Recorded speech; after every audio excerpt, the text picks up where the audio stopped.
Hey there, Drowsy Historian here. Tonight we're heading back to 16th century Strasbourg, a place where the rivers ran with wine, the streets reeked of livestock, and medical advice ranged somewhere between pray harder and maybe drill a hole in your skull. This is the story of the Dancing Plague, a real historical moment where dozens, then hundreds, of perfectly average people started dancing against their will and couldn't stop. Not when they wanted to, not when they bled, not even when they died. Before your legs start twitching and you find yourself involuntarily jigging through a heat wave while the local priests shout about divine judgment, go ahead and like the video and subscribe. But only if grim, absurd history helps lull you to sleep. Drop a comment to let me know where you're listening from and what time it is. It's always fascinating to see who's joining us from around the world. Now dim the lights, take a deep breath, and prepare to dance, collapse, and hallucinate your way through history, one blistered foot and one cursed beat at a time. Welcome to Strasbourg, 1518, a bustling free imperial city of the Holy Roman Empire, where the only thing heavier than the church bells are the smells rising from the gutter. It's summer, which means the air is thick with the combined aromas of fish, sweat, livestock, and something vaguely corpse-adjacent that no one's been brave enough to investigate. The Rhine snakes sluggishly through the city, offering some relief if you don't mind bathing alongside pigs and the occasional floating chicken. You don't bathe, of course, not often anyway. Bathing is out of fashion, and besides, last time someone tried it, they came down with a fever and died. You may stink, but you're alive. That counts as a win. The heat is relentless. Stone buildings trap it, narrow alleys funnel it, and your wool tunic collects it like a damp sponge. You've been sweating since sunrise, but it's not like you have options. Linen is a luxury, and nudity is a sin. You wipe your brow with the same sleeve you used to clean yesterday's bread crusts, and you press on. Everyone is tired, everyone is hungry, and everyone is very, very stressed.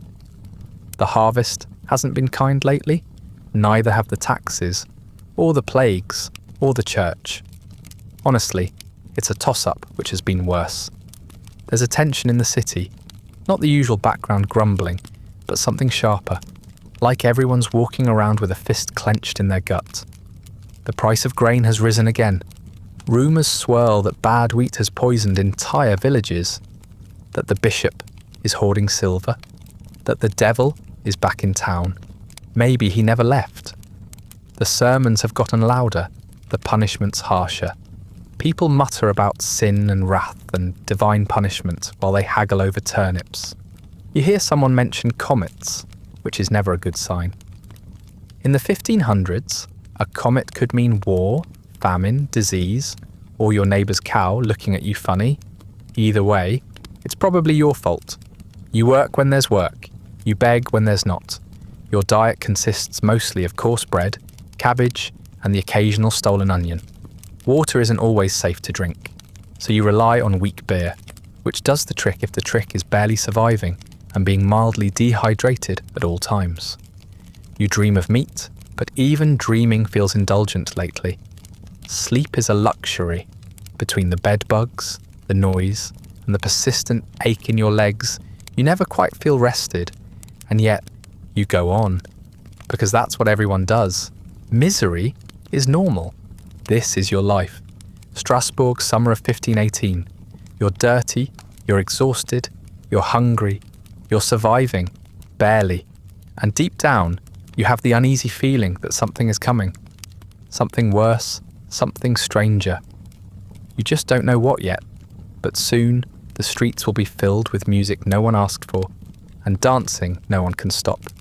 And you'll be right in the middle of it, whether you want to be or not. It starts like most things do in Strasbourg, with something small that quickly gets out of hand. It's just another muggy morning in July. The flies are already thick in the air, buzzing around carts of half-rotten vegetables and twitching dogs. You're trudging through the market square, deciding whether you can stretch a few pfennigs into something vaguely edible when you hear a strange sound. A soft thud, a shuffle, then the scrape of feet against stone over and over. You look up. That's when you see her. A woman, barefoot, red-faced and clearly not well, is dancing in the middle of the street. No music plays, no musicians have gathered. She isn't humming or smiling or swaying to some internal melody. No, this is different. Her arms flail erratically, her head jerks forward and back, and her feet move like they're possessed, slapping the ground with sharp, graceless movements. It's not dancing, it's struggling. Her mouth is open in a silent grimace, and you're not entirely sure whether she's in pain or ecstasy. Then again, you've seen childbirth and religious ecstasy and food poisoning all up close, and sometimes they look the same. People stop to watch. At first, it's the usual market gawking. Someone's always causing a scene. You expect the crowd to laugh or jeer or scatter when she collapses, but she doesn't collapse. She just keeps moving. For hours. The sun rises higher, sweat soaks through her dress, and her hair sticks to her neck in damp clumps. Her feet are raw now, and every so often she stumbles, only to catch herself and keep going. She doesn't sit, she doesn't rest, she doesn't even blink as far as you can tell. Eventually, someone tries to help. A merchant's wife, maybe. She reaches out to the dancer's arm, gently, saying something low and calming. You can't hear the words, but the woman flinches, pulls away, and spins in a wide, erratic arc. It's not aggression, it's something worse, total detachment. Whatever part of her lived behind the eyes is no longer present. Her body is a puppet, and the strings are being yanked by some unseen, malicious hand. By late afternoon, a small crowd has gathered. You're part of it. Everyone's whispering now. Some say it's a seizure, others call it madness. One man insists he saw the same thing happen in a village 3 years ago, and that it ended in death. A priest mutters about demonic influence, and a woman clutches her crucifix tighter, as if that might help. You wonder if it's contagious. The thought sneaks in, uninvited, lodging itself in your ribs like a splinter. You didn't touch her. You didn't even get close, but you saw it. That has to count for something. She dances into the night. Someone brings water and leaves it near her feet. She doesn't drink. A baker's apprentice, not more than 14, throws a blanket around her shoulders. She shrugs it off. Her feet are bleeding now, dark stains smearing across the cobblestones.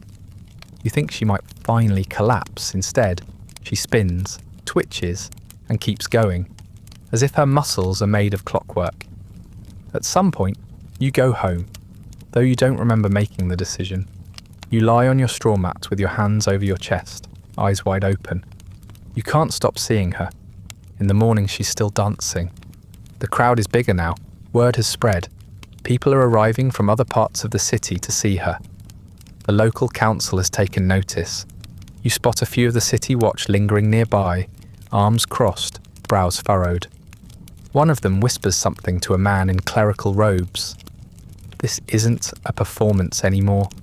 It's a public crisis. You hear murmurs about what to do. Should they carry her away?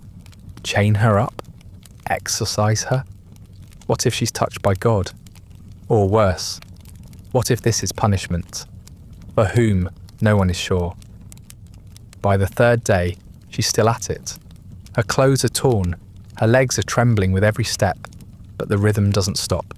It's jerky, unpredictable, not a dance anyone would imitate, not something you teach a child or scribble on a tavern floor. This is compulsion, pure and terrible. The council calls in the physicians, who offer their usual diagnosis. Too much heat, too much bile, too much woman. They suggest she's overheated, perhaps melancholic. Maybe her womb has wandered. They say this with great confidence and zero evidence.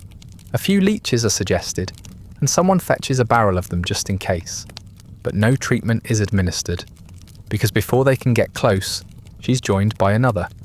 A man this time, middle-aged, a cobbler you think. He steps into the square in the early morning and begins to mimic her movements. Not as an act of cruelty, not for entertainment.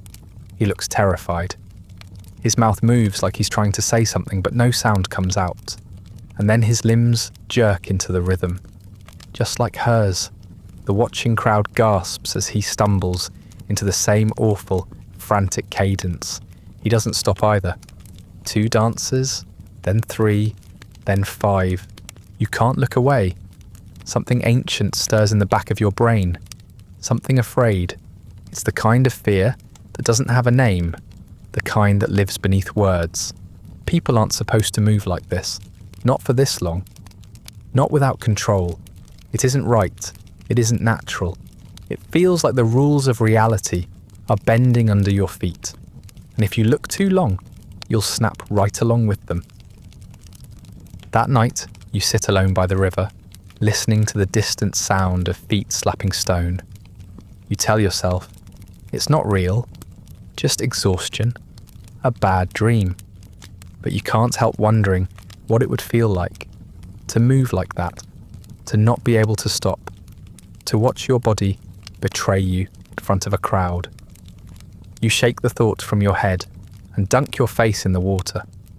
The river smells like dead fish and beer. Behind you, in the darkness, the musicless dance continues. You'd think that after watching people collapse in the street with bloodied feet and vacant stares, the city council would take decisive, rational action. Maybe call for a quarantine, consult a physician with actual training, seek divine guidance, but quietly in a church where no one is actively convulsing to the sound of their own misery. Instead, they do something uniquely and catastrophically medieval. They lean in. By the end of the week, there are more than 30 dancers in the square, twitching and spinning and occasionally dropping where they stand. The council convenes, not to figure out how to stop it, but to consider how to manage it. One well-fed alderman stands up and declares, the real issue is containment. The dancers are distracting merchants and drawing unruly crowds. If people must collapse, better they do it on a schedule, in one place with supervision. After all, public health is important, especially when it interferes with commerce. And so the plan is born. They'll give the dancers a designated space, a cordoned off part of the square, like a pig pen, but with slightly better acoustics. Then, and this is where it really goes sideways, they'll bring in musicians, drummers, pipers, even fiddlers, if they can spare them from whatever ale-drenched taverns they haunt. The logic is baffling but confident. Clearly, the issue isn't the dancing itself. It's the lack of rhythm. Provide proper music and the dancers will, what? Tire out more efficiently? Regain their senses? Spin their way to spiritual enlightenment? No one knows. But it sounds impressive when shouted over a wooden table, so that's what they do. Within days, a stage is erected. Not metaphorically, an actual raised platform, complete with tented shade for the musicians and enough space for a dozen professional players to accompany the flailing misery below. You watch it all unfold with the kind of dread usually reserved for eclipses and sword wounds. There's something chilling about how quickly everyone adapts. The musicians arrive, sceptical but willing. After all, they're being paid. And Strasbourg's economy hasn't exactly been booming. If the city wants to fund a dance macabre, so be it. You get the sense they'd play at an execution if the price was right. The first time the music starts, something shifts. Not in the dancers, they don't seem to notice. They continue their grotesque movements, limbs jerking like marionettes pulled by a drunken hand. But the crowd changes. People start treating it like a performance. Children are hoisted onto shoulders. Vendors push carts of boiled nuts and watery beer. Someone tosses coins into a hat, though no one's sure who they're tipping. The musicians or the bleeding man convulsing near the market well. You feel a wave of nausea watching it all, like you're trapped in a nightmare where everyone's agreed not to notice that the entertainment is actually a medical emergency. And then the dancers start to die, not dramatically, not in some climactic collapse to a thunderous drum beat. They just fall, mid-step, mid-twitch, mid-turn, and stop moving. Their bodies stay curled and contorted, faces frozen in expressions that aren't quite pain and aren't quite peace. The music keeps going for a moment longer before someone notices. Then there's silence, but only for a few minutes, because the stage has already been built, and the musicians are still on contract, and the council has already approved the budget. So the music starts again, louder this time, as if volume can drown out the rot. You try not to watch, but it's everywhere now. The number of dancers climbs past 50, then 70. Entire families are joining in, not because they want to, but because they have to. You see it happen to a baker's apprentice, you know. 1 minute he's selling loaves, the next he's spinning in the street, eyes wide with terror as his body betrays him. No one stops him. A few people even applaud. You don't sleep that night. You don't even go home. You just sit behind the tannery, breathing through your mouth and trying not to scream. The doctors are baffled, which isn't surprising considering their idea of treatment involves hot pokers and theories about wombs migrating through the body, like lost children. They suggest fresh air, or maybe purging. One recommends bloodletting, though he also believes in lunar influence and the curative power of crushed emeralds. Eventually, they settle on the idea that the dancers must be expelling something. Excess heat, bad humours, or spiritual imbalance. The music, they argue, might help draw it out faster. It's an utterly baseless theory, but it sounds vaguely scientific when said in Latin, and so it sticks. The clergy, for their part, are panicking quietly. A few minor friars have started preaching about divine punishment, that the city is being judged, that the dancers are sinners overtaken by divine fire.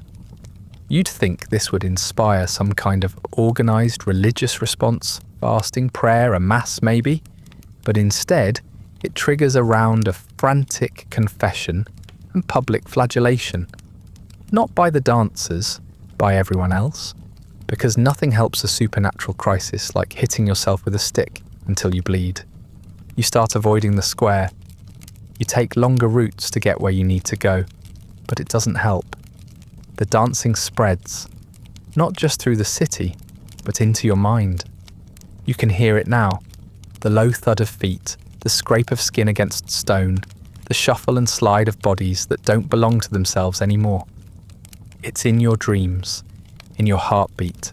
Sometimes you wake up with your leg twitching and wonder if you're next, if you've already begun. And the worst part is that no one knows how to stop it, because no one even agrees on what it is. A disease, a curse, a political distraction. You've heard every theory, each more desperate than the last. Some blame overheated blood. Others say it's a form of possession. A few insist it's the work of heretical cults trying to summon dark forces through synchronized misery. You stop listening after a while. There's nothing to be gained from logic anymore. This is Strasbourg now, a city where suffering is choreographed, where misery has a backing track, where the solution to people dancing themselves to death is, apparently, to play the lute louder and hope they collapse in time for mass. You used to think the world made sense, or at least had rules. But here, under the scorching sun, and the rhythm of 100 bleeding feet, you realise the truth. No one is in control. Not the council, not the clergy, not even you. Especially not you. It doesn't happen all at once. The spread is slow like rot under a floorboard. At first, it's just a few more people joining the dance each day. You tell yourself it's coincidence, that they've all snapped under the pressure of the heat or hunger or grief. After all, who hasn't felt the edge of madness lately? But then it's not a few, it's dozens, and then it's more than that. You lose count by the time they hit 100, because what's the point? It's not a list anymore. It's a wave. The town square is full now. Not with gawkers or merchants or sermons, but with bodies moving in relentless rhythm. You walk past at a distance, eyes averted, pretending not to hear the sounds. Leather soles smacking the ground, ankles grinding on stone, the wet slap of sweat-soaked cloth. The musicians still play, though they've grown quieter, less enthusiastic. It's no longer a performance, it's background noise, like wind through broken shutters, or rats in the wall. No one agrees on how it's spreading, only that it is. You hear whispered theories in bakeries and behind churches. Some say it's a punishment from Saint Vitus, the patron saint of dancers and nervous disorders, which is apparently a job someone has. Others blame the Rhine, that something in the water is turning people into marionettes. A few mutter about cursed bread, infected with some unseen rot. Most don't say anything at all. They just watch, afraid to look for too long, in case that's what triggers it, in case the plague doesn't just touch skin, but thought, like a parasite that crawls in through the eyes. You try not to stare, but it's hard. There's something horrifyingly compelling about the dancers, the way they jerk and flail, not in unison, but in some shared madness. You recognise people now. The grocer who used to give you scraps, the tanner's wife, a boy who once asked you to teach him how to steal pears without getting caught. They're all part of the dance now, and their faces are slack, or twisted, or so blank that they don't even look like people anymore, just vessels for something else. You don't know what. Soon the dancing spreads beyond the square. You see it on side streets and in alleyways. Behind the butcher's stall, a woman collapses mid-step into a pile of offal. A man twirls uncontrollably into a trough, nearly drowning before someone drags him out, only for him to start up again the moment his feet hit the ground. They don't talk. They barely make noise, just panting, and the occasional groan when something inside them tears. You see blood now, more frequently, on the stones, on their clothes.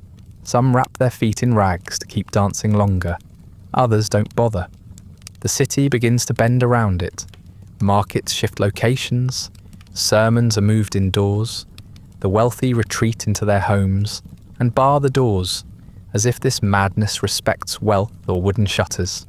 You see one nobleman try to flee the city entirely, only for his driver to start convulsing mid-journey, sending the carriage tumbling into a ditch. No one helps them. No one goes near. It's as if the dancers have become toxic, radioactive, not just physically dangerous, but existentially unsettling. As if looking too long might unravel your sense of what's real. And maybe that's because you don't know what's real anymore. There's no pattern to it, no order. Old, young, rich, poor, it doesn't discriminate. You've seen priests join in mid-blessing, soldiers mid-patrol, a midwife in the middle of a birth who had to be held down while the child was delivered. She danced within the hour. You start watching your own body closely. Every twitch, every tap of your foot, every restless itch in your legs makes your throat tighten. Is it starting? Are you next? One afternoon, you hear it from your window. The unmistakable sound of someone stumbling through your street in that same erratic rhythm. You creep to the edge of the shutters and peek out. It's your neighbour, a man you've spoken to every week for years.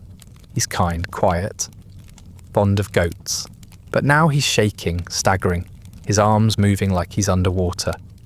His feet beat out a panicked tempo as he stumbles past your door, eyes wide and glassy. You don't move.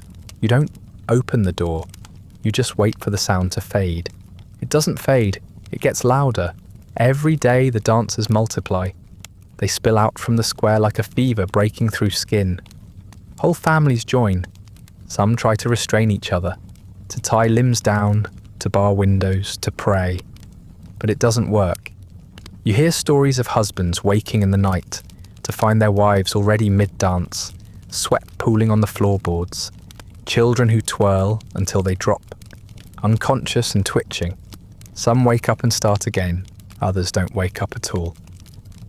The council tries to calm things by hiring more musicians, as if throwing more lute players at the problem will drown it in harmony. They even set up a rotating schedule of performances, complete with meal breaks for the band. It's absurd. You're living in a city that is, functionally, a slow-motion riot, but orderly enough to obey performance hours. The stage remains in the square, elevated above the madness, like a cruel reminder that someone somewhere thought this was going to help. Eventually you hear about a dancer who burst into flames. Not metaphorically, actually caught fire. Maybe she collapsed near a cooking fire. Maybe it's just rumour, but you believe it. In a city like this, anything seems possible. You wouldn't be surprised if people started levitating or howling or speaking in tongues. The boundaries between body and spirit, sanity and madness, life and death, they're all blurring now. You wonder if they ever existed to begin with. You've stopped talking to people. What's the point? Every conversation turns into a conspiracy theory or a whisper about who's next. Everyone walks faster now, eyes low, steps tight. You avoid eye contact like it's a disease. Maybe it is.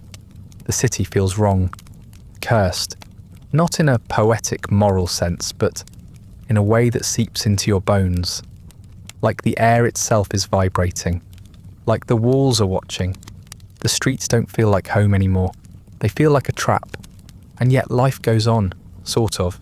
Bakers still bake, merchants still haggle, priests still shout. But all of it has an undercurrent, the knowledge that any moment, anyone might start to dance, that your body might betray you, that your feet might carry you to the square, to the music, to the rhythm that eats people alive. You cling to routine, to silence, to stillness. But deep down, you know it's only a matter of time. The dance is coming for everyone. You just hope it skips you. It starts on a morning like any other, too hot, too loud, and already halfway ruined before you've taken more than a few steps outside your door. You haven't been sleeping well, not since the dancers started filling your dreams with frantic motion and distant drums. You tell yourself it's stress, everyone's stressed. It's a city-wide pastime now, like staring blankly into the middle distance or wondering if that pain in your gut is something you should worry about. You feel worn thin, but that's not unusual. You've felt worse. Probably. You're carrying a small sack of barley back from the market when it begins. A flicker, a faint tug in your right leg, just behind the knee, like a muscle stretching on its own. You stop walking. You shake it out. It's probably nothing. A cramp. The cobblestones are uneven. You keep moving. A little slower now.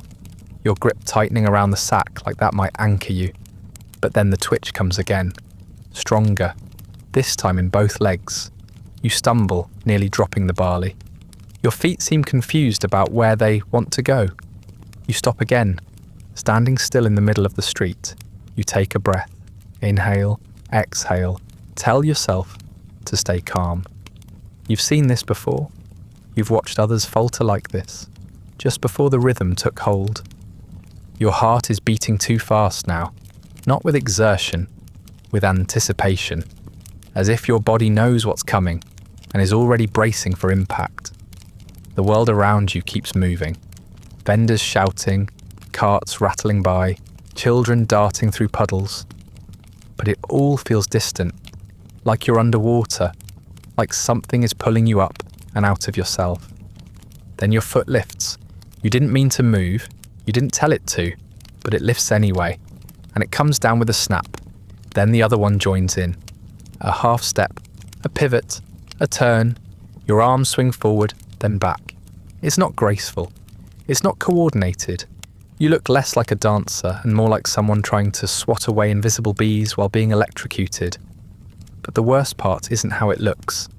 It's that you can't stop. You try everything. You grip the edge of a stall, only for your hands to betray you and fling it aside. You dig your heels into the ground, but your knees buckle and twist. You open your mouth to scream, to call for help, but no sound comes out. Your throat tightens. Your vision narrows, and your body keeps moving. The rhythm is there now. Not a song, not anything you can hum or name. Just a pulse, a beat, a compulsion that feels like it's coming from somewhere inside your bones. People see you. They stop what they're doing. You recognize the looks. You've given them yourself. that wide-eyed mix of pity and terror. No one comes close. A few make the sign of the cross. One man mutters a prayer under his breath. You'd laugh if you weren't too busy slamming your feet into the pavement, hard enough to bruise bone. Time unravels. Minutes blur into hours. You're not sure how long you've been at it when the blood starts. You notice the heat first, the burning in your soles, the skin tearing away. Then the wet squish of blood between your toes mixing with the dirt. Your knees feel like they're being pried apart with hot irons. Your hips scream every time you twist. You're drenched in sweat. It pours from your scalp, into your eyes, down your back. Your clothes cling to you like a second skin. You'd peel them off if you could stop moving long enough to reach for a button. Someone tries to help. You think it's the apothecary's boy. He's holding a damp cloth maybe meant for your head. But you spin just as he approaches, and he stumbles back. Not because you're dangerous. You're not strong enough to be a threat. But because there's something unnatural in the way you move. You don't look human anymore. You look haunted. Eventually, you're herded toward the square. Not by force, just by momentum. The rhythm carries you there, as it's carried so many before. You join the crowd, the other dancers, without needing direction. There's no choreography, no order, no structure. Just chaos. You're part of it now. Part of the grim procession. Another figure flailing against their own flesh. You catch glimpses of others. A boy no older than 10, his arms flapping as he twirls uncontrollably. A woman on the ground, crawling in jagged loops, her knees leaving trails of blood. A man shrieking through clenched teeth as he bashes his head against the side of a cart in time with the beat. The music is still playing, distant but present. A handful of drummers on the stage, faces pale, eyes darting. You wonder if they know they're helping to kill people. You wonder if they care. There's a strange comfort in the crowd. Not comfort exactly, but solidarity. You're not alone. You're surrounded by others caught in the same nightmare. Each of you trapped in a body that won't listen. 100 little storms crashing into one another on the same cursed dance floor. There's no escape, no pause, no mercy, just motion. Endlessly, brutally, pointlessly. You lose track of time again. The sun has moved. Your shadow is long now, twisting beside you like a tether. Your legs have gone numb. You're vaguely aware that your feet are torn open, that your ankles swell with each impact, that your heart is hammering so fast you think it might burst. And yet, you keep going. Because there is no stopping. Because something deeper than muscle memory is in control now. Something that doesn't care if you live through the hour. You start to see things, not clearly, not vividly, just flashes. Faces in the crowd that shouldn't be there. People long dead. A cloaked figure behind the musicians. A hand reaching from the cobblestones. You blink and it's gone. Or maybe it was never there. You're not sure anymore. The world is spinning, and you're spinning with it. And your thoughts scatter like feathers in the wind. Eventually, you fall. Not because you've beaten it, not because the rhythm has let you go. You fall because your legs simply give out. Your knees buckle, your body twists, and you hit the ground like a dropped sack of grain. The world keeps moving around you. Feet blur past your face. Blood splashes on your arm. Someone steps on your fingers, but you don't get up. You can't. Your chest heaves, your lungs burn, every muscle is a knot. And even now, even here, your feet are still twitching, still trying to rise. Welcome to the dance. You don't remember how long you were out. A few minutes, an hour, a whole night. It's hard to say. Time has stopped meaning anything. You come to lying in a puddle of sweat and street grime, your limbs twitching, even in rest. Someone has dragged you out of the main square and propped you against the side of a crumbling wall. There's a cloth tied loosely around your mouth, probably to stop you from biting your tongue or screaming. It doesn't matter. You couldn't scream now if you wanted to. Your throat feels like it's been scraped clean with sand and smoke. You try to move, to to sit up, but your body doesn't respond the way it used to. Every joint argues with you. Your knees crack. Your back spasms. You make it halfway upright before a fresh wave of dizziness washes over you. Your vision flickers at the edges, black creeping in like mould on old bread. Your skin itches, burns, tightens. You reach for your foot and immediately regret it. The pain isn't sharp anymore. It's deep, radiating. Like your bones themselves are bruised, you peel back the ragged strip of fabric wrapped around your heel and find that your skin has blistered, split and bled through into the cloth. It smells like copper and rot. And that's just your feet. The rest of you isn't much better. Your legs feel like they've been unspooled and hastily sewn back together by someone with poor lighting and worse aim. Your thighs ache in places you didn't know muscles could exist.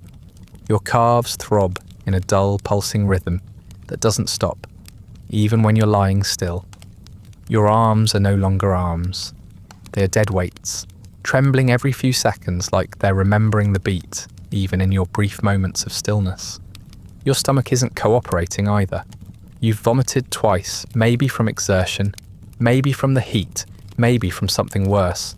You haven't eaten anything solid since the day before it started. When you try, your body rejects it like an insult. Bread turns to chalk in your mouth. Water tastes like dust. Everything feels foreign, untrustworthy, unfamiliar. Like you're a guest in your own body, and the host is deeply resentful of your presence. Sleep is no longer something you do. It's something you miss. You drift in and out of consciousness, but there's no rest in it. Just short bursts of blackness, punctuated by twitching limbs and broken images. When you close your eyes, the rhythm returns. It pulses behind your eyelids, echoing in your chest. Sometimes you wake up dancing again. Sometimes you just wake up with your legs flailing weakly, as if your body is arguing with itself in its sleep. The worst part is that you're not alone. Around you, others are crumpled in similar heaps, groaning, twitching, mumbling nonsense. One woman keeps shouting the same 3 words over and over, slurring them like a drunken prayer. A man nearby is chewing the collar of his own shirt. Another person just weeps quietly, consistently, like something inside him has given up entirely and is now leaking out one tear at a time. You can't tell if he's been crying for minutes or days. You see things now, or maybe you don't. Maybe you're just hallucinating, a byproduct of the exhaustion, the starvation, the trauma. But it doesn't feel like imagination. You see shapes in the shadows, figures behind closed shutters, a pale face peering through cracks in a door frame. Once you thought you saw someone standing atop the stage in the square, unmoving, arms raised like a conductor leading a silent orchestra. You blinked and they were gone. You don't talk about it. No one talks about it. Talking takes energy you no longer have. When your body starts moving again, because of course it does, it happens without warning. One moment you're lying still, praying for silence, and the next, your legs are dragging you back into the square. Your mind screams at them to stop, to hold, to collapse. But they don't listen. They never do. They have their orders, and you're just along for the ride. You try to fight it. You dig your fingernails into your thighs, press your feet flat to the ground, try to will yourself into stillness. But the rhythm takes hold, and you begin to sway. Your shoes, what's left of them, come apart completely. Bits of leather tear loose and scatter behind you, like leaves in the wind. You're barefoot now, stomping on hot stone and splinters and filth. Your feet slide in your own blood. Your toenails split. A toe might be broken. You can't tell. Pain has become so constant, so all-consuming, that it's just background noise now. You keep moving. You don't have a choice. There are more of you now than ever. The square is filled to bursting. The city has started pushing dancers into nearby streets, into alleys, even into empty barns. Anywhere there's room for limbs to flail. The musicians still play, though they look increasingly haunted by their own presence. You see one drummer walk off mid-performance, tears running down his face. Another takes his place without a word. The rhythm never stops. It can't. The dancers need it. Or maybe the rhythm needs you. Your mind begins to fracture. You start forgetting words, names. Even your own thoughts feel like strangers. You think you used to have a family, or a job, or a favourite place to sit when the sun hit the steps just right. But all of it's gone now, scraped away by exhaustion and repetition, and the dull thud of meat hitting stone. You try to remember what silence sounds like. You fail. There is no dignity left, not when you collapse in the street and soil yourself in front of dozens, not when a child steps over your twitching body to get to her mother, not when you claw at your own clothes, tearing them from your chest just to breathe. You've lost all sense of shame, of modesty, of identity. You are a body in motion. That's all. Nothing more, nothing else. Sometimes, between convulsions, you manage to lock eyes with another dancer, just for a second, and in that brief moment, you see something. Recognition, desperation, a flash of your own fear mirrored back at you. You wonder if that means your mind is still intact, if there's still something of you inside. But then the rhythm picks up, and they twirl away, and the moment is lost. This is what it means to survive the first few days. To have your muscles scream, your skin split, your dignity dissolve, and still find yourself dancing. Not because you want to, not because you're cursed or punished or possessed, but because you have no other choice. By the end of the second week, the physicians have exhausted every tool in their extremely limited box of knowledge. They've bled people, purged them, burned herbs, recommended rest to people who physically cannot stop moving. They've theorized about hot blood, bad vapors, planetary misalignment, and female hysteria, all with the same vaguely confident tone that makes you want to slap them with their own leech jars. And still, the dancing continues. People keep twitching their way into exhaustion, injury, and death. And the city has finally admitted, in its own quiet, bureaucratic way, that the doctors are useless. That's when the church steps in. Not gently, not with comfort or calm or the soothing balm of spiritual wisdom. No, the church arrives with the full force of its favourite tools: fear, guilt, ritual, and a good solid stick. The bishops and priests, having waited just long enough to let medicine fail, declare that what's happening isn't physical. It's not illness. It's not poison. It's not madness, it's sin. The dancers, they say, are not victims. They are sinners, overtaken by divine punishment for moral failings too severe to name. Maybe it's pride, maybe gluttony, maybe dancing in general. Whatever it is, it's your fault. You'd roll your eyes, but you're too busy trying not to collapse mid-step. You're still caught in the rhythm, still bleeding through your soles, still twitching every time your heartbeat skips. You hear the sermons in fragments as you pass by churches, your ears ringing from exertion. The priests are louder now, more theatrical. One shouts from the pulpit that the city is a cesspit of vanity and lechery, and that God is sweeping away the filth one dancer at a time. Another claims he saw the devil himself in the crowd, a man with cloven feet and a flute, smiling as the dancers fell. Then come the flagellants. They don't arrive all at once. They trickle in from the countryside, pale and wide-eyed, carrying banners and long wooden switches. Shirtless, barefoot, and already bleeding, they walk in slow, solemn processions through the streets, singing droning hymns between cracks of flesh on flesh. They believe the plague is the result of the city's collective sin, and so they will atone for everyone. With pain, with blood, with increasingly unhinged displays of self-punishment. You see them for the first time on your second or third day back in the square. You're mid-twitch, struggling to keep your footing, when a line of men walks past, chanting in Latin and whipping themselves across the back in time with their march. Blood spatters on the stones, mixing with yours. Their expressions are serene. almost smug, like they're enjoying it, or at least enjoying how righteous they feel while suffering publicly. You wonder what would happen if one of them started dancing, if they'd whip themselves harder, or just pretend it wasn't happening. The flagellants are hard to ignore. They set up camps near churches and sleep under makeshift shrines. They hold services in the streets, full of booming voices and the clatter of chains. They yell at passers-by, accusing strangers of secret sins and threatening eternal damnation for anyone who doesn't kneel on command. They even try to exorcise dancers, chasing them with crucifixes and chanting prayers as if holiness is something you can shout into a person's legs until they stop moving. It doesn't work. Of course it doesn't. You watch them try. A young man is cornered near a fountain, his legs spasming as he tries to crawl away. The flagellants surround him, waving incense and splashing holy water onto his back. One smacks him lightly with a switch. Another tries to press a saint's relic against his forehead.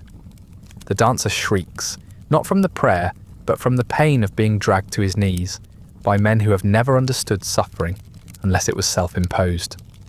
He dances again an hour later, even faster, as if the rhythm was offended by the interruption. Still, the clergy double down. They organise days of fasting, public penance and mass confession. Bells ring out across the city, calling people to kneel in the dust and beg forgiveness for sins they don't remember committing. You try to kneel once just to see if it helps. You fall over immediately and twitch in the mud until someone pulls you out by the collar. You don't try again. Eventually the church blames it all on St. Vitus, which makes as much sense as anything else. According to legend, he was a Sicilian martyr who died in the early days of Rome, and now spends his afterlife afflicting sinners with uncontrollable dancing until they learn their lesson, or die trying. A shrine is erected in his honour, candles lit, relics paraded. A pilgrimage is even proposed. Take the worst cases out of Strasbourg and up into the mountains, where they can be purified at a proper holy site. You're too exhausted to form an opinion, but the idea of being carried away from the city, even by monks with bleeding backs and complicated Latin, sounds strangely appealing. The church isn't the only one making noise. Heretics and street prophets emerge like weeds. A barefoot woman with wild eyes declares that Strasbourg will sink into the earth unless the dancing continues uninterrupted. A man with a bell tied to his belt walks in circles all day, ringing out penance for the sins of the shoemakers. No one listens to them, but no one stops them either. At this point, absurdity feels normal. Meanwhile, your body continues to betray you. You dance, collapse, twitch, wake, and start again. Sometimes the flagellants shout at you from across the square, accusing you of blasphemy just for breathing. One tosses a pamphlet at your feet. You can't read it. It's in Latin and smeared with blood. You suspect it doesn't say anything helpful anyway. You wonder sometimes if the church is right, if you're being punished. You run through your sins in your head, the lies, the thievery, the petty anger, the thoughts you were told not to have. None of them feel worth this. But who are you to say? Maybe St. Vitus really is up there, watching with divine disapproval and a drumbeat. But then you look around, at the children, at the old woman who hasn't stood up in days, at the boy whose feet are more wound than flesh, and you know it isn't justice, it isn't sin, it's something crueler, something meaningless. The church can scream all it wants, but there's no reason to any of this. Just movement, just suffering, just a city caught in a rhythm that has nothing to do with heaven or hell. Still the priests chant, the flagellants bleed, and you dance. At some point, between your third collapse and the moment someone pours a bucket of water over your head to keep you conscious, you realise that no one has any idea what's happening. Not the doctors, not the clergy, not the flagellants, and certainly not the musicians who look more haunted by the hour. The authorities have tried everything short of setting the dancers on fire, and while you suspect someone has considered it, even that wouldn't stop the rhythm at this point. You've become part of a mystery so baffling, so enduring, that 500 years from now, people with multiple degrees and unpaid student loans will still be arguing about what went wrong. You'd think that after hundreds of victims, weeks of suffering, and more sweat than any city should be able to generate, someone would have come up with a definitive answer. But no, just competing guesses, and even those range wildly, from the plausibly scientific to the delightfully absurd. At first, the most popular theory is spiritual corruption. Naturally, it's the 16th century, and if something bad happens, chances are it's either witches or demons. Maybe both, with a side of heresy and poor moral hygiene. According to the church, the plague of dancing is punishment sent from above, or below, depending on the priest's mood. You danced because you were wicked, and the cure was penance, or beating yourself, or staring at a saint's toenail until your legs stopped spasming. None of it helped, but over time, the spiritual explanations start to wear thin, even for the people shouting them. After all, if this is divine punishment, why are children afflicted? Why do the devout fall just as hard as the drunkards? Why do people dance themselves to death while clutching rosaries? Eventually, a few brave thinkers suggest maybe, just maybe, this isn't divine at all. Maybe it's medical, or environmental, or psychological. You're not sure what those words mean exactly, but they sound impressive when whispered around barrels in the tavern. One of the most persistent theories is ergot poisoning, a fancy way of saying bad bread. Specifically, bread made from rye infected with a fungus that, when consumed, can cause hallucinations, convulsions, and muscle spasms. It's basically the medieval version of LSD, only far less fun and significantly more fatal. The idea is that entire communities ate cursed loaves and spent the next several days tripping their way through spasms and visions. It would explain the convulsions, maybe even the strange behaviour, but it doesn't quite hold up. Ergot poisoning tends to kill you, or cause seizures, not compel you to river dance yourself into a bloody pulp for a month straight. Plus, most people eventually stop eating. You, on the other hand, haven't been able to stop moving long enough to hold a crumb. Another theory, equally popular among people who enjoy big words and little evidence, is mass hysteria. That one gets thrown around a lot, especially when women are involved. According to this idea, everyone in Strasbourg was so stressed, malnourished, superstitious, and psychologically fragile that the sight of one person dancing triggered a full-on psychological domino effect. The argument goes that the dancing plague wasn't caused by a physical illness or fungus, but by sheer panic, a sort of collective breakdown with a musical beat. And while you're not a scholar, you have to admit it's not the worst theory. The city is on edge. The summer has been brutal. Death and starvation are everyday events. Maybe people really did just snap. Still, it raises uncomfortable questions. How does hysteria spread this thoroughly, this violently? And why did it last so long? A week maybe, but this has dragged on for over a month. People are dying, bones are breaking, skin is peeling. If this is mass panic, it's the most physically demanding one ever recorded. It would almost be impressive if you weren't currently bleeding into your own footprints. Of course, some theories skip science and psychology altogether and go straight for the theatrical. There are those who believe the dancers were possessed, not metaphorically, but literally. Demons, devils, or spirits working through mortal flesh to enact some cosmic joke or punishment. These aren't fringe ideas in your time. People still carry amulets, burn incense, and hang talismans over their doors to ward off evil. You've even seen people throw salt in the streets when a dancer goes by, just in case it sticks. The demonic explanation is neat and tidy. No need for fungi or stress. Just Satan with a new hobby. And then, somewhere in the future, some modern historian will float the idea that the dancing plague was a ritual gone wrong.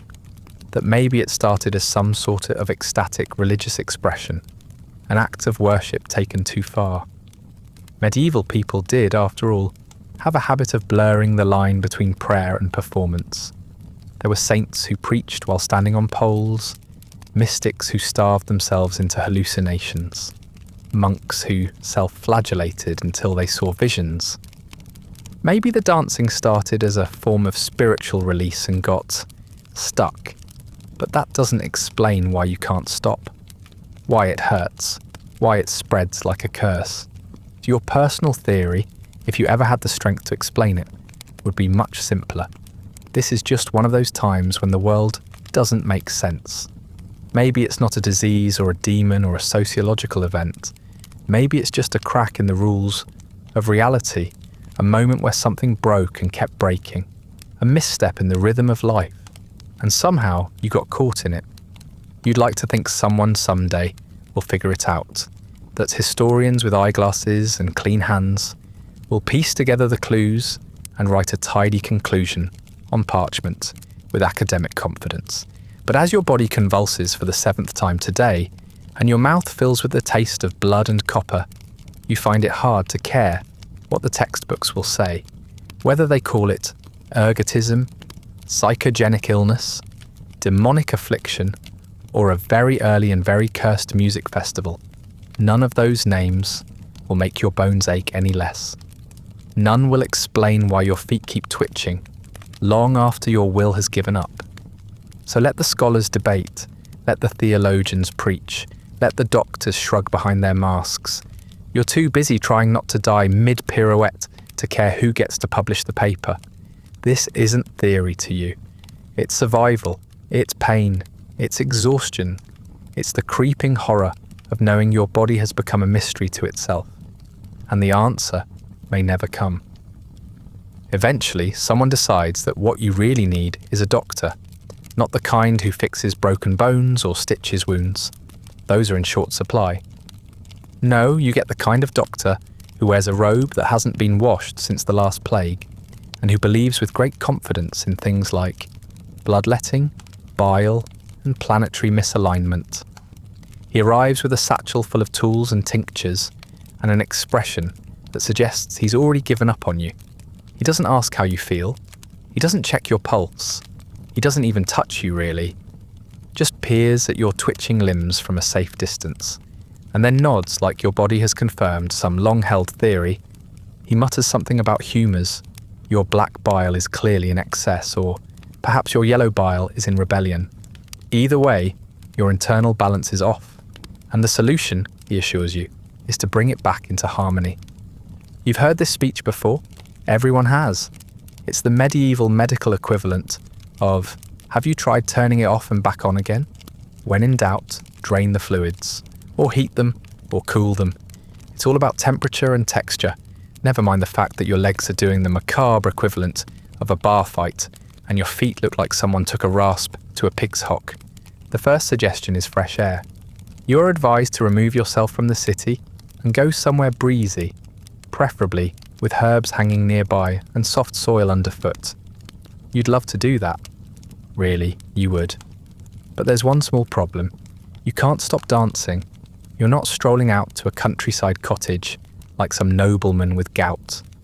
You're stumbling in circles, bleeding on the cobblestones, and gasping like a fish with every breath. You could no more travel than you could sit still. And even if you could, the only place breezy enough right now is the top of a mountain, and you'd fall off it before you ever reach the summit. Next up is diet. The doctor recommends cooling foods to balance your heat. Cucumbers, lettuce, maybe melon. You haven't seen a melon in months. You barely remember what cucumbers taste like. Most days, you're lucky to get a crust of bread that doesn't crumble into mouldy dust. And even if you had a bowl of pristine salad placed directly in your hands, how exactly are you supposed to eat it while convulsing like a puppet in a windstorm? The doctor writes the suggestion down anyway, with a dramatic flourish, and moves on. And then, of course, there are the leeches. There are always leeches. You begin to suspect medieval medicine is 90% leeches and 10% resignation. The doctor reaches into a jar and pulls one out with the casual pride of a man offering a proven solution. He tries to stick it to your arm, but your movement makes it difficult, and eventually the poor creature just falls off and writhes in the dirt. Looking almost as miserable as you do, he decides to try your leg instead, but the sight of your mangled, blood-caked calves seems to make him reconsider. After a moment, he sighs and drops the leech back into its jar with the heavy sigh of a man who has been deeply inconvenienced by your suffering. You'd laugh if you weren't too dehydrated. The absurdity of it all, the solemnity, the ceremony, the absolute futility. None of these treatments are designed for people like you. They're for theoretical patients, ones who can lie still and follow instructions. You are not a person right now. You are a twitching, spasming, cautionary tale. A mystery that no amount of dried herbs or boiled water can resolve. Then comes the final insult. Bells. Someone, maybe the doctor, maybe an apprentice with a sense of humour, decides that the best way to monitor your progress is to affix small brass bells to your knees. That way, if you start dancing again, everyone can hear it, as if the sound of your ragged breathing, the thump of your feet, and the wet slap of blood on stone wasn't already noticeable enough. The bells jingle every time your legs so much as tremble. They are mocking, tinny, and completely useless. They tell you it's to keep the rhythm steady. You're not sure whether to feel offended or impressed. Here you are, barely holding yourself upright, and the best anyone can think to do is turn you into a living musical instrument. Children laugh as you stagger past. Some mimic your movements, flapping their arms and ringing imaginary bells. You want to tell them to run, to get out while they still can, but your tongue sticks to your teeth and the words don't come. No matter how many doctors examine you, no matter how many theories they jot down, none of them ever really seem interested in helping. They're observing mostly, cataloguing, trying to fit your misery into a framework that makes sense to them. They poke, they scribble, they mutter, and then they leave. One of them gives you a pouch of dried lavender. Another offers a charm, shaped like a fish. Neither of these things make you stop dancing, but they do make you wonder how many other people were treated with equally useless trinkets before they collapsed for good. Eventually, even the physicians grow scarce. There are too many dancers now and too few answers. The novelty has worn off. The city is overwhelmed. You're no longer a patient, you're background noise, a moving part of a larger tragedy no one knows how to end. The bells on your knees still ring sometimes, even when you're lying flat on the ground. It's not a melody, it's not a signal, it's just noise. That's what all of it feels like now. The leeches, the herbs, the holy water, the advice, all just noise. None of it slows the rhythm. None of it quiets your muscles. You're not healed. You're not even improving. You're just enduring, one twitch at a time. Eventually, someone ties a red cloth around your arm. You're told this means you've been treated. It doesn't do anything, but it lets the next doctor know you've already been seen, that you've had your turn, that whatever's happening to you, it's officially someone else's problem now. And still, you dance. It takes weeks, maybe longer, but eventually even the city officials, those bright minds who decided a drum circle was an appropriate medical intervention, begin to reconsider their strategy. The spectacle has grown too large. The death toll is climbing. The smell in the square has become unbearable, a sour mix of sweat, blood, and whatever passes for dignity melting off of bodies in the heat. The music that once played daily is now intermittent and hesitant. Fewer musicians show up. Some have fled. One was found in an alley, curled in a ball with his lute shattered beside him, whispering prayers in a language no one recognised. The crowds have thinned.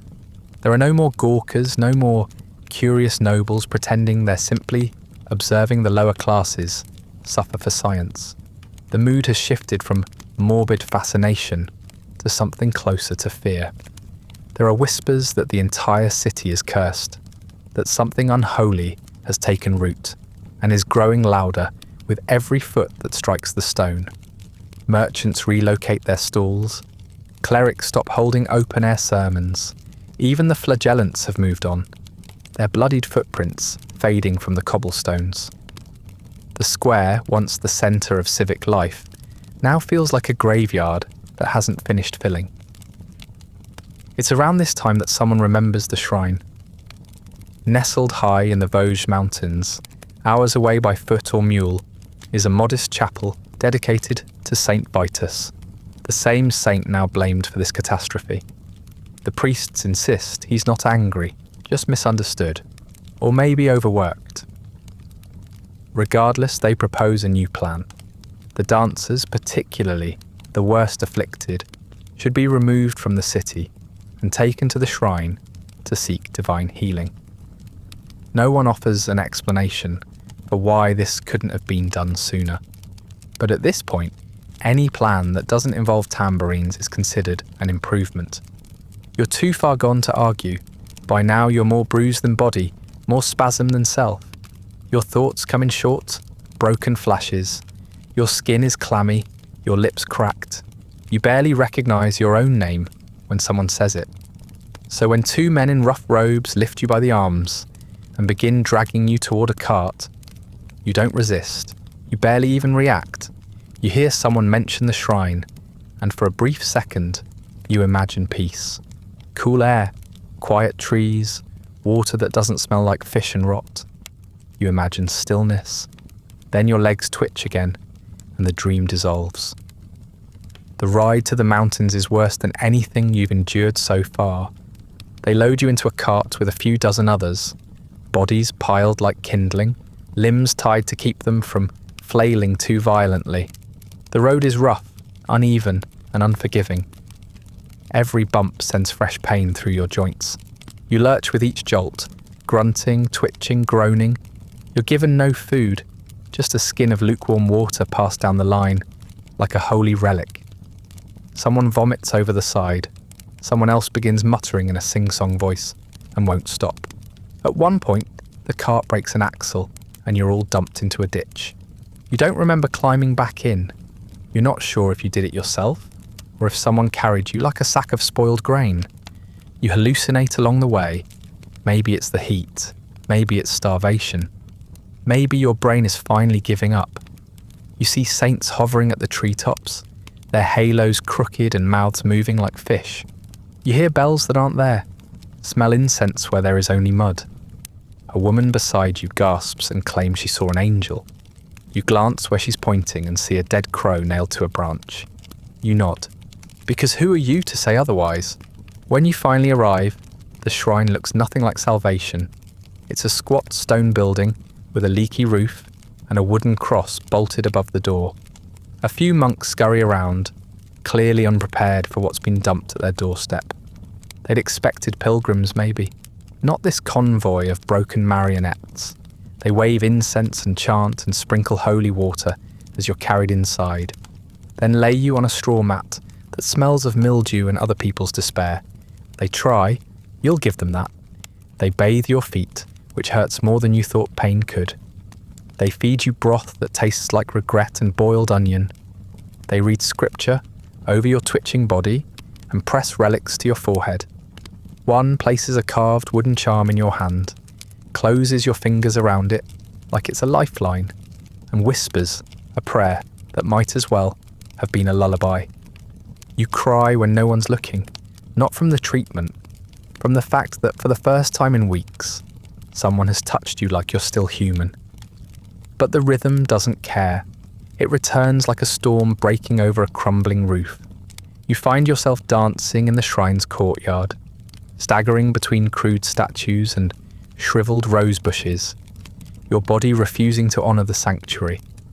Others dance beside you. The sound of skin on stone is softer here, more muted, but no less brutal. The monks try to usher you inside. You lash out by accident. They try again. You collapse in their arms.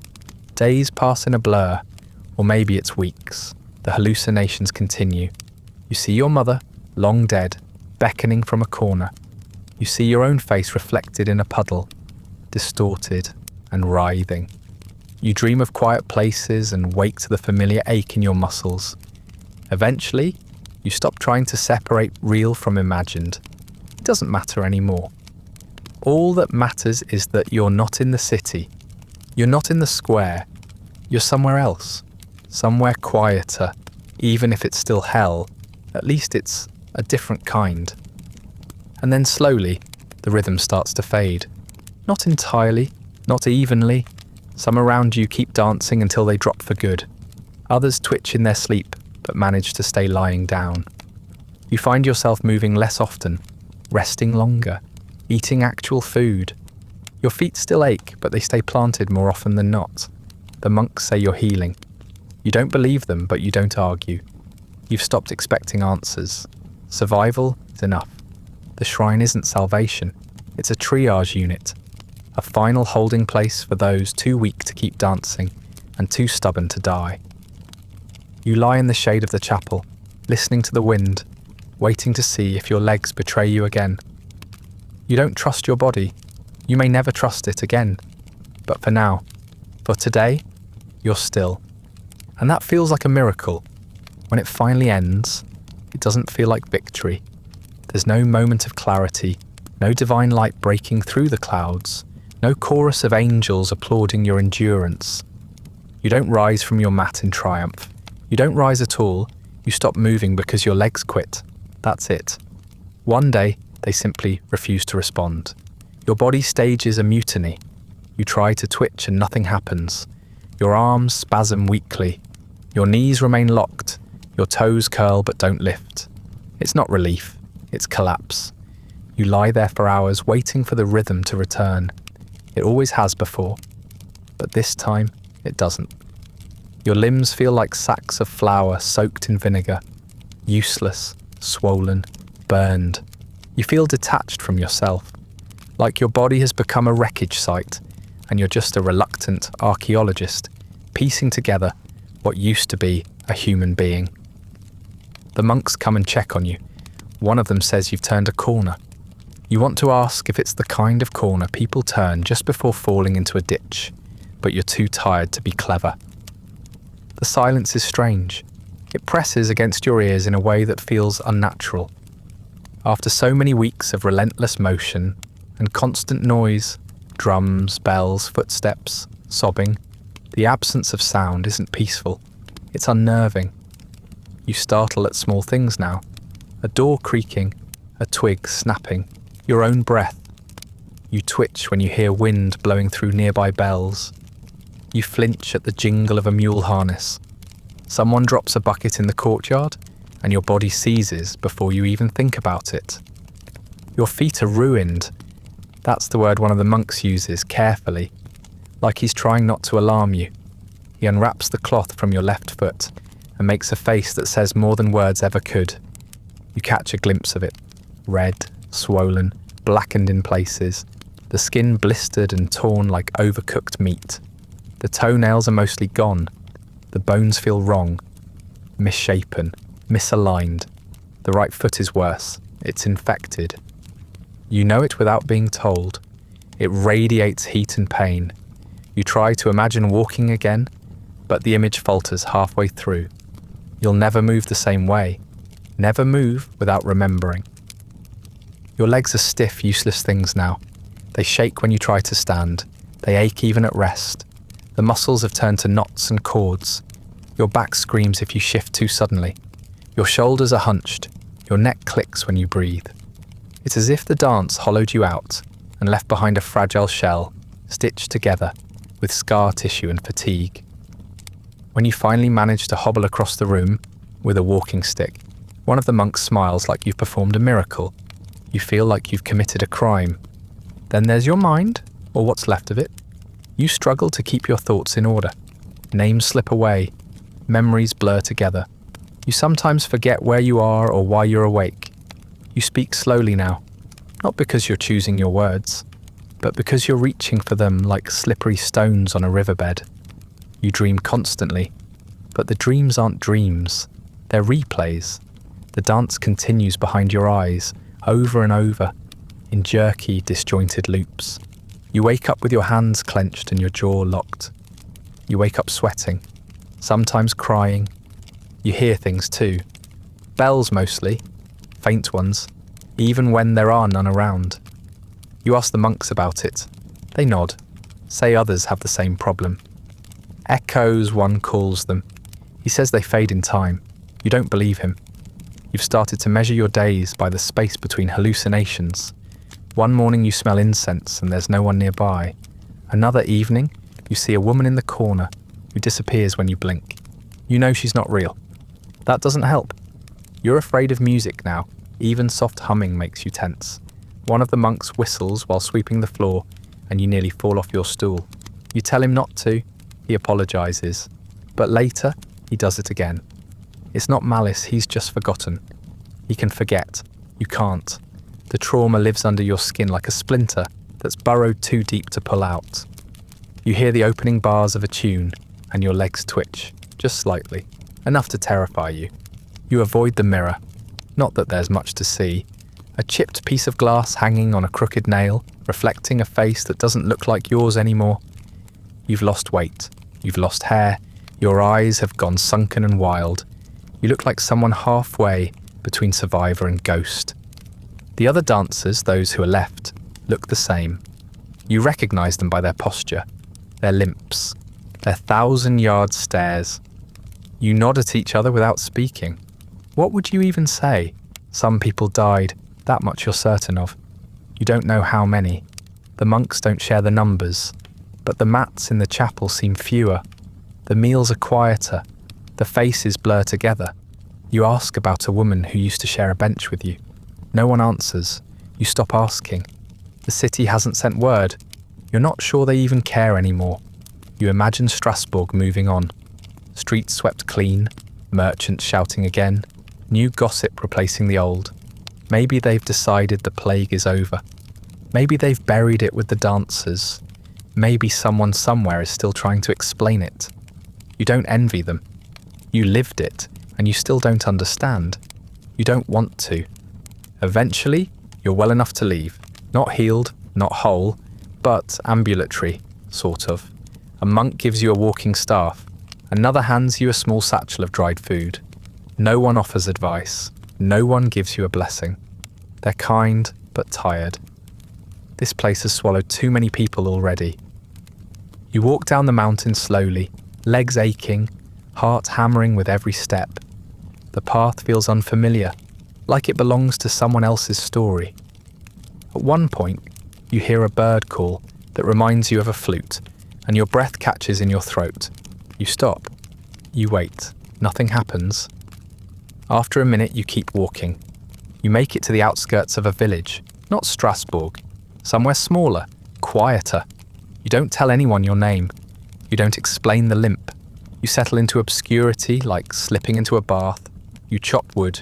You mend cloth. You stay indoors when the festivals begin. Someone plays a tambourine in the square one day. Just a few notes. A child claps along. You drop your basket and bolt inside, heart racing. It takes hours to calm down. You never dance again. It doesn't end with a bang. There's no moment where the last dancer collapses and the city breathes a collective sigh of relief. No one builds a monument. There's no official decree. The plague just stops, like a storm that wore itself out. One day, there are fewer dancers in the square. The next, even fewer. And then it's over.